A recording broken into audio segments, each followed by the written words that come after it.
Hello student, आज हम आपको जो लेक्चर बताने वाले हैं ये आपका जो है इम्पोर्टेंट टॉपिक है। इसमें हम जो पढ़ेंगे वो कोलिजन कोलिजन थ्योरी के बारे में पढ़ेंगे और collision theory for biomolecular reaction. Biomolecular reaction की बेस पर हम इस कोलिजन थ्योरी को पढ़ेंगे। एक्चुअली जो कोलिजन थ्योरी है उसके दो पार्ट हैं, बायोमोलिकुलर रिएक्शन, एक आपकी यूनिमोलिकुलर रिएक्शन। तो आपका जो है हम यहाँ पर जो डिस्कस करने वाले हैं वो बायोमोलिकुलर रिएक्शन करने वाला है, ठीक है।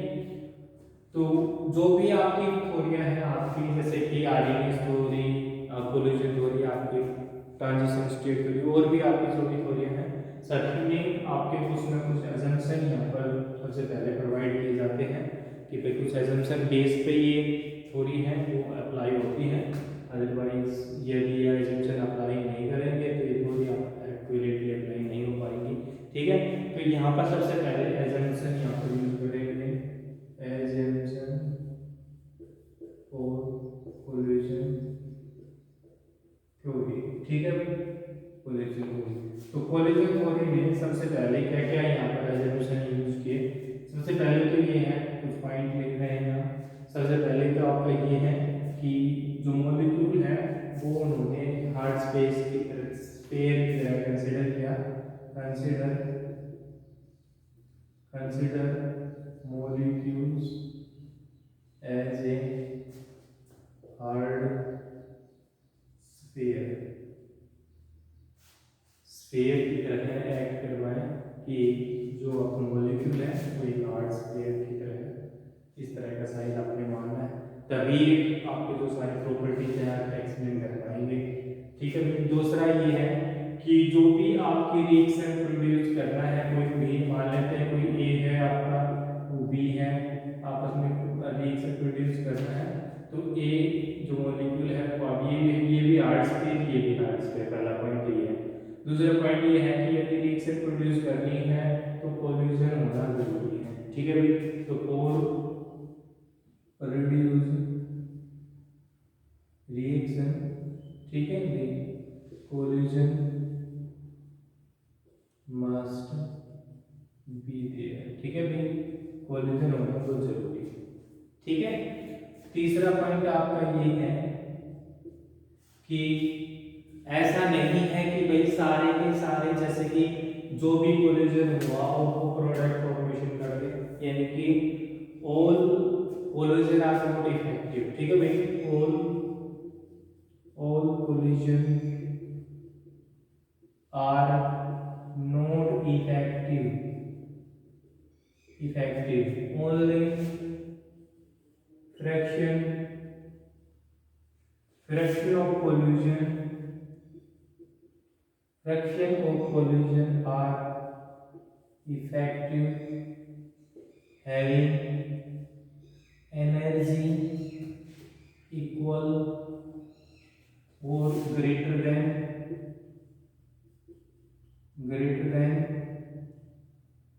एक्टिवेशन एनर्जी, ठीक है भाई। जिस कोलिजन का जैसे कि मान लेते हैं कोई कोलिजन हुआ और उसमें कोलिजन होने के बाद इन मॉलिक्यूल की जो एनर्जी है आपकी एक्टिवेशन एनर्जी से यदि इंक्रीज होती है या ऐसे ज़्यादा से एनर्जी से इंक्रीज होती है, तब तो ये जो कोलिजन है वो इफेक्टिव होता है, अदरवाइज ये इफेक्टिव नहीं होता है, ठीक है भाई। तो एक्टिवेशन एनर्जी की रिक्वायरमेंट है इफेक्टिव कोलिजन करने के लिए। इफेक्टिव कोलिजन ये होते हैं जो प्रोडक्ट फॉर्मेशन होते हैं, जिसका कोलिजन होने के बाद प्रोडक्ट बन जाए वो तो इफेक्टिव, और जो प्रोडक्ट ना बने वो अनइफेक्टिव होते हैं, ठीक है भाई। तो ये आपकी अजम्पशन रहेगा कि सारे के सारे कोलिजन नहीं कंसीडर करने हैं कि भाई इफेक्टिव है, सारे के सारे प्रोडक्ट फॉर्मेशन नहीं बनेंगे, कुछ मॉलिक्यूल आपके प्रोडक्ट फॉर्मेशन करेंगे, ठीक है भाई। फोर्थ पॉइंट आपका ये है कि जो भी आपके जो फ्रैक्शन ऑफ मॉलिक्यूल है इसको हम एफ से डिनोट कर रहे हैं, तो ये जो एफ है consider F is the fraction of collision molecule, ठीक है भाई, having energy एक्टिवेशन एनर्जी और ग्रेटर देन एक्टिवेशन एनर्जी, ठीक है भाई, ठीक है। तो यहाँ पर देखो according to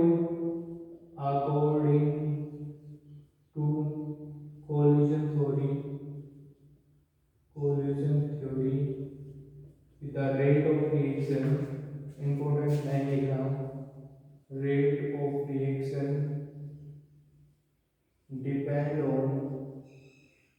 depend on fraction of colliding molecule लिख सकते हैं, colliding molecules, ठीक है भाई, यानी कि F के डायरेक्ट प्रोपोर्शनल भी होता है। मैथमेटिकली यदि आप देखेंगे तो rate is directly proportional to F, collision theory आपकी ये कहती है। F पता चल गया है आपका, इसको यदि कांस्टेंट को हटाते हैं तब हम क्या लिखते हैं, Z इज द कांस्टेंट यहाँ पर यूज करेंगे, और F आपका ये है।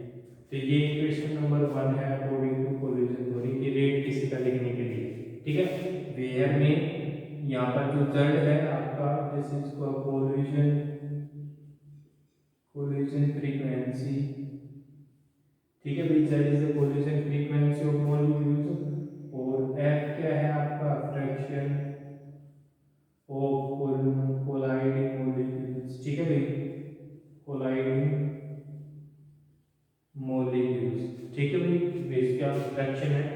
और कोलिजन फ्रीक्वेंसी जो होती है ये क्या होती है, कोलिजन फ्रीक्वेंसी ये जो होती है, this is the total number of collision take place per unit volume and unit time, ठीक है भाई, किसी भी यूनिट वॉल्यूम के अंदर, यूनिट टाइम के अंदर, और कितने नंबर ऑफ कोलिजन होते हैं, ठीक है भाई, this is called collision frequency, ठीक है भाई। तो ये आपका जो इक्वेशन है वो आपको प्रोवाइड करती है कोलिजन थ्योरी के अंदर, ठीक है भाई।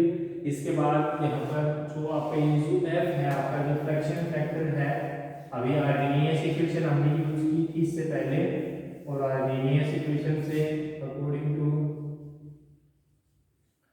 आर्हेनियस इक्वेशन की जो F है, this is equal to A/RT। Arrhenius equation में हमने इसको देखा है कि F का जो फैक्टर है फ्रैक्शन ऑफ मॉलिक्यूल्स पर, this is related to E/RT। E जो है एक्टिवेशन एनर्जी, RT, ठीक है भाई। तो दिस इज इंप्लाइज दैट कि रेट ऑफ द रिएक्शन क्या हो जाएगा, Z इनटू में E activation energy by RT, ठीक है भाई। तो ये रेट आएगा अकॉर्डिंग टू कोलिजन थ्योरी, ठीक है, ये अकॉर्डिंग टू कोलिजन थ्योरी आपका क्या है, रेट ऑफ द रिएक्शन। तो ये जो रेट है वो जनरली है, जनरल कोई भी आपकी बायोमोलिकुलर रिएक्शन है तो उस टाइप के ये है। अब क्या है कि जो बायोमोलिकुलर रिएक्शन है वो भी दो टाइप की है, दो केस हम यहाँ पर कंसीडर करेंगे। केस नंबर 1 है आपका, केस नंबर फर्स्ट है कि, ठीक है भाई, ये जो बायोमोलिकुलर रिएक्शन जो है, biomolecular reaction for similar molecules, ठीक है भाई, ये बायोमोलिकुलर रिएक्शन है जहाँ पर सिमिलर टाइप के मॉलिक्यूल हो, जैसे कि एग्जांपल के लिए कि भाई A है तो A ही हो, उसमें प्रोडक्ट फॉर्मेशन होगा, तो ये आपकी बायोमोलिकुलर रिएक्शन है और सिमिलर मॉलिक्यूल की है, तो then this is the first case, ठीक है भाई।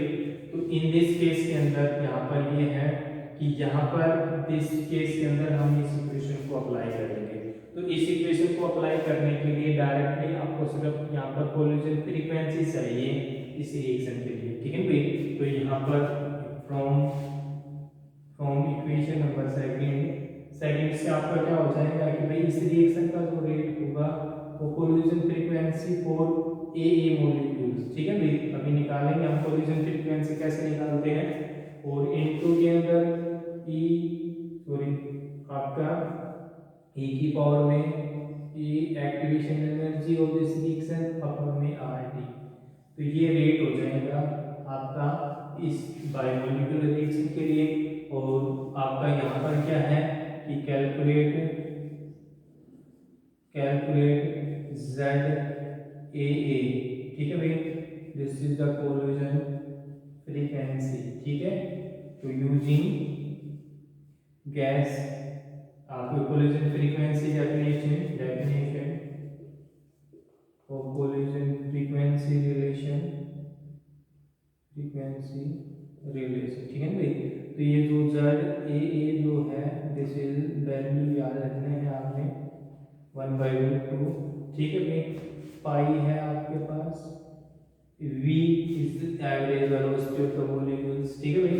ये दोनों मॉलिक्यूल है तो इसकी एवरेज वेलोसिटी है V, और इनटू में सिग्मा AA है, this is the collision diameter का स्क्वायर है, और NA का स्क्वायर है। अभी बताते हैं ये सारे क्या क्या क्या है, क्या क्या टर्म यहाँ पर यूज की है, ठीक है भाई। ब्रेयर में आप यहाँ पर कि ये जो आपके पास V है this is the average velocity, और एवरेज वेलोसिटी जब यूज करते हैं तो दो से ज़्यादा मॉलिक्यूल हो, दो से ज़्यादा मॉलिक्यूल हो तो उनकी एवरेज निकालने के लिए काम आती है। तो यहाँ पर दो मॉलिक्यूल है तो दो की मॉलिक्यूल की एवरेज वेलोसिटी, ठीक है भाई। और एवरेज वेलोसिटी जो होती है this is related to 8 kBT by pi m molecular mass of A type के मॉलिक्यूल है तो ए आ जाएगा, ठीक है भाई। तो ये 8 kBT by pi m होता है, दिस इज एवरेज वेलोसिटी, ये यूज करना है आपको, ठीक है भाई। और क्या है कि ये सिग्मा ए जो है this is the collision diameter, और कोलिजन डायमीटर आपको कैसे करते हैं कि भाई यदि दो मॉलिक्यूल कोलाइड कर रहे हैं तो इसका सेंटर और इसका सेंटर की जो डिस्टेंस होती है this is the collision diameter, ठीक है भाई। तो कोलिजन डायमीटर ये होता है कि ये है कि ये है, ठीक है भाई, ये ए बोलते हैं, ठीक है। तो this is the collision diameter. और ये जो NA है, जो ये NA है this is the number of, ठीक है भाई, नंबर ऑफ ए मॉलिक्यूल्स, ठीक है भाई। जो भी आपके ए मॉलिक्यूल है वो यहाँ पर नंबर ऑफ मॉलिक्यूल है आपकी ए है, ठीक है भाई, नंबर ऑफ मॉलिक्यूल ऑफ ए है, ठीक है। तो ये सारी बातें हम यहाँ पर कंसिडर चल रही हैं। तो ये जो एवरेज वैल्यू की वैल्यू भी हम यहाँ पर रखें इस क्वेश्चन में, इक्वेशन नंबर 4 है। This is imply that from equation number 4 ये कोलिजन आपका फ्रीक्वेंसी की जो वैल्यू है वो 1/2, ठीक है। और पाई है एवरेज वेलोसिटी की जगह क्या है आपका, एवरेज वेलोसिटी की जगह हम 8 kBT by pi m a लिख देते हैं, ठीक है भाई। इनटू में कोलिजन डायमीटर का स्क्वायर NA का स्क्वायर, ठीक है भाई, दिस ये सही है, ठीक है। तो इसको यदि हम थोड़ा सा सिंप्लीफाई करेंगे यहाँ पर, ठीक है भाई, इसको हम क्या कर रहे हैं, थोड़ा सा क्या कर रहे हैं, सिंप्लीफाई कर रहे हैं। और सिंप्लीफाई आपका इस तरफ कर लेते हैं, ठीक है भाई आपका, चलो यहाँ पर करते हैं, ठीक है। इसको सिंप्लीफाई करते हैं यहाँ पर, इसको हम इस तरह लिख सकते हैं, this is implies that ZAA is equal to 1/2, तो ऐसे कैसे हैं। और जो 8 है, 8 यदि कॉमन निकाले बाहर तो यहाँ पर भी निकलेगा 2 × 2, ठीक है भाई। और आपके पास पाई आपके पास रह जाएगा √of kBT by pi m, ठीक है भाई, m और सिग्मा AA का स्क्वायर NA का स्क्वायर, ठीक है भाई। तो ये आपका रूट कैंसिल आउट हो जाएगा, और ये ZAA, ठीक है। टू आई पाई के अंदर करें तो ये पाई कर सकते हैं, देखो पाई के अंदर जाएगा तो पाई का स्क्वायर आ जाएगा, पाई K B T by M, ठीक है भाई। और इंटू में सिग्मा ए का स्क्वायर एन ए का स्क्वायर, ठीक है। तो ये आपका कोलिजन फ्रीक्वेंसी हो गई है मॉलिक्यूल्स की, ठीक है भाई। कोलिजन फ्रीक्वेंसी आपको प्रोवाइड कर आपके पास आ गई है। और इस कोलिजन फ्रीक्वेंसी की जो वैल्यू है ये पुटिंग इन इक्वेशन नंबर 3, ठीक है भाई। तो this value putting in equation number 3, ठीक है भाई। तो रेट आपके पास क्या हो जाएगा, देखो जेड ए का वैल्यू क्या है 2 root of pi K B T by M, ठीक है भाई। और सिग्मा ए का स्क्वायर एन ए का स्क्वायर और आपके पास क्या है, और आपके पास है ई की पावर में E A by R T, ठीक है। तो ये आपका रेट हो गया अकॉर्डिंग टू कोलिजन। तो ये आपका आपके पास रेट है। इसके बाद आपका कोलिजन थ्योरी कहती है, देखो मान लेते हैं कि भाई ये कोलिजन है, ये दूसरा मॉलिक्यूल ये ए है, ये दूसरा ए, ठीक है। तो यहाँ पर देखो इन्होंने क्या किया है, दोनों ने कोलिजन किया, कोलिजन करने के बाद ये पोजीशन आ गई, ठीक है। तो यहाँ पर आपका वन कोलिजन हुआ है, वन कोलिजन, ठीक है भाई, कोलिजन हुआ है एक्चुअल में। और क्या है कि यदि इस मॉलिक्यूल की बात करें, देखो एक कोलिजन हुआ है आपका, ठीक है भाई, परंतु यदि इफेक्टिवली बात करें तो इस मॉलिक्यूल का बात करें, इस मॉलिक्यूल की, तो इस मॉलिक्यूल ने भी एक कोलिजन कर लिया है इसके साथ में। और इस मॉलिक्यूल की बात करें तो इस मॉलिक्यूल ने भी इसके साथ एक कोलिजन कर लिया है। तो इसमें हुआ ये है कि यदि हमने एक कोलिजन किया तो इफेक्टिव की बात करें तो वो 2 निकल के आए हैं, ठीक है। तो 4, ठीक है, 4 इफेक्टिव कोलिजन, ठीक है भाई। जो रेट है, रेट भी आपका क्या हो जाता है, डबल हो जाता है, ठीक है भाई। रेट आपके पास क्या हो जाता है, डबल हो जाएगा, क्योंकि जैसे एक कोलिजन होगा हम जो काउंट करेंगे एक मॉलिक्यूल की, तो वो एक मॉलिक्यूल दूसरे मॉलिक्यूल के साथ भी एक और कोलिजन, ठीक है भाई। तो इफेक्टिव रेट जो है वो डबल हो जाएगा। तो दिस इंप्लाइज दैट कि जो रेट है वो डबल हो जाएगा, 4 टाइम्स हो जाएगा। और ये पाई है ये A B T by M, ठीक है। और सिग्मा ए का स्क्वायर ई के पावर में E A by R T और इनटू में एन ए का स्क्वायर, ठीक है भाई। तो ये रेट आपका कोलिजन थ्योरी के अनुसार आया है। इस इक्वेशन को हम दे देते हैं फोर्थ इक्वेशन, ठीक है भाई। ये इंपॉर्टेंट इक्वेशन आ गई है कोलिजन थ्योरी के अनुसार। हमने बायोमोलिक्यूलर लिया और उसके लिए हमने रेट निकाल दिया, ठीक है। अब क्या है कि हम कंसीडर करेंगे जर्नल बायोमोलिक्यूलर रिएक्शन, ठीक है भाई। जर्नल तो कंसीडर जर्नल बायोमोलिक्यूलर रिएक्शन। तो ये बायोमोलिक्यूलर रिएक्शन है, ठीक है भाई। तो इसका रेट क्या होता है according to rate law, rate is equal to क्या होगा, रेट कांस्टेंट है ना भाई, इनटू में ए की कंसंट्रेशन की पावर 2 है ना भाई।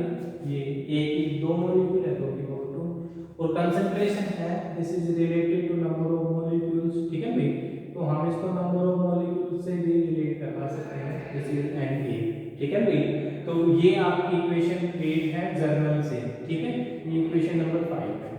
तो यदि हम इन दोनों को कंपैरिजन करेंगे तो ये जर्नल से आया हुआ, ये कोलिजन थ्योरी का थ्रू आया हुआ है। तो कंपैरिजन इक्वेशन नंबर 4 एंड 5, ठीक है भाई 5। तो यहाँ पर के की रेट कांस्टेंट की वैल्यू निकल आएगी। रेट कांस्टेंट क्या रहेगा 4 root of pi K B T by M, ठीक है भाई। सिग्मा ए का स्क्वायर और ए की पावर में ई ए बाई आर, ठीक है। तो this is the rate constant. तो ये आपकी इक्वेशन नंबर 6 है, ठीक है। अब क्या है, इस रेट कांस्टेंट निकल गया है आपके पास, रेट निकल गया है। अब क्या है, हम फ्रीक्वेंसी फैक्टर निकालने वाले हैं ए की वैल्यू। तो इसके लिए हम यूजिंग आरएनएस इक्वेशन, ठीक है भाई। आरएनएस इक्वेशन यूज करेंगे और आरएनएस इक्वेशन क्या कहती है, के ए ई की पावर में E A by R T, ठीक है भाई। ये सेवन इक्वेशन मान लीजिए, ठीक है भाई।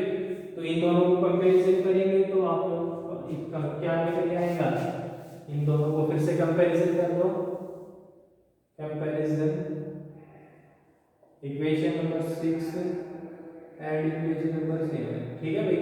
इन दोनों को कंपैरिजन करेंगे, इसको और इसको, तो a की वैल्यू निकल आएगी आपके पास 4 root of pi K B T by m sigma a का स्क्वायर, ठीक है भाई, दिस इज द a की वैल्यू।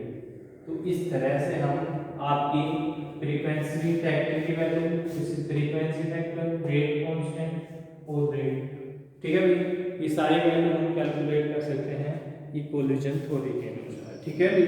तो ये आपका पहला केस था जब आपका बायोमोलिकुलर रिएक्शन का सिमिलर मॉलिक्यूल के साथ थी, ठीक है भाई। अब क्या है कि यदि डिफरेंट मॉलिक्यूल होते हैं तब क्या चेंजमेंट आएगा आपका, डिफरेंट यदि मॉलिक्यूल है तब क्या क्या क्या चेंजमेंट आएगा। तो यहाँ पर देखो मैं आपको फिर डिफरेंट मॉलिक्यूल के लिए केस नंबर सेकंड कंसीडर करता हूँ, ठीक है भाई। तो ये है केस नंबर सेकंड, ठीक है। तो biomolecular reaction having different molecules, ठीक है।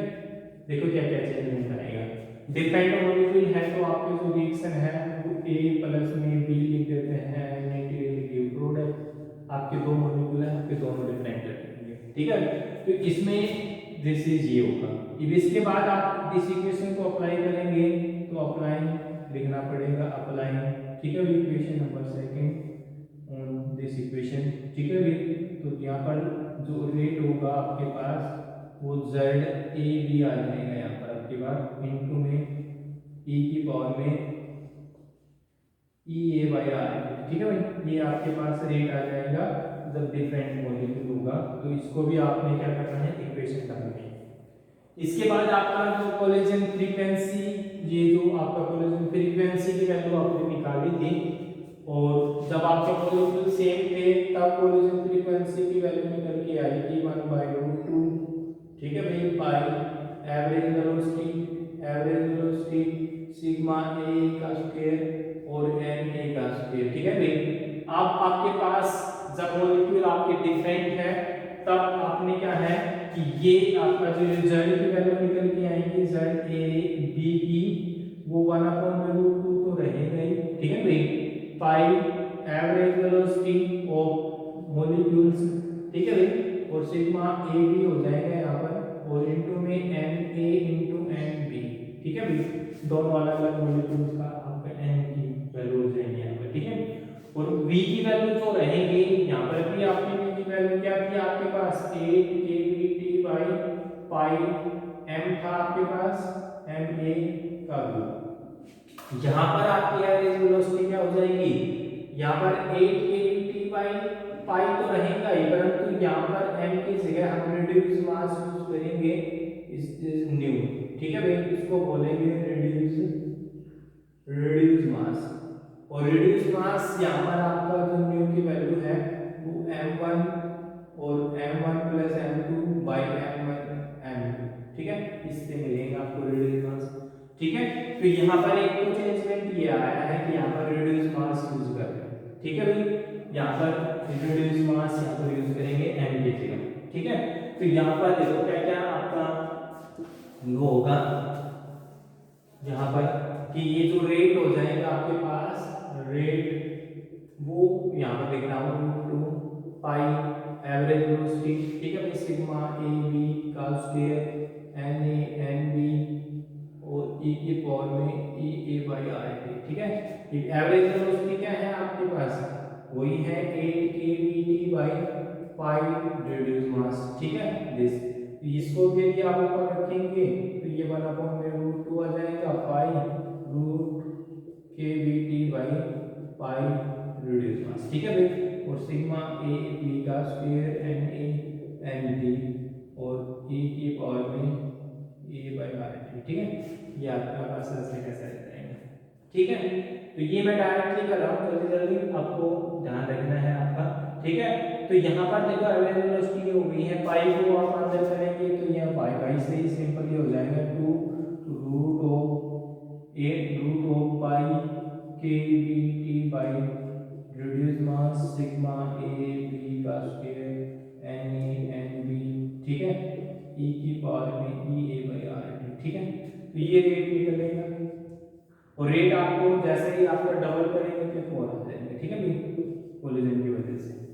तो ये आपके पास इसमें और इस रेट में सिर्फ एक ही फर्क है, यहाँ पर आपका मास है, वहाँ पर रेडियल मास है, ठीक है भाई। यहाँ पर आपको N1 Na और Nb यूज कर रखा है, यहाँ पर एक ही मॉलिक्यूल एक टाइप के मॉलिक्यूल थे जो हमने Na का स्क्वायर यूज किया, ठीक है।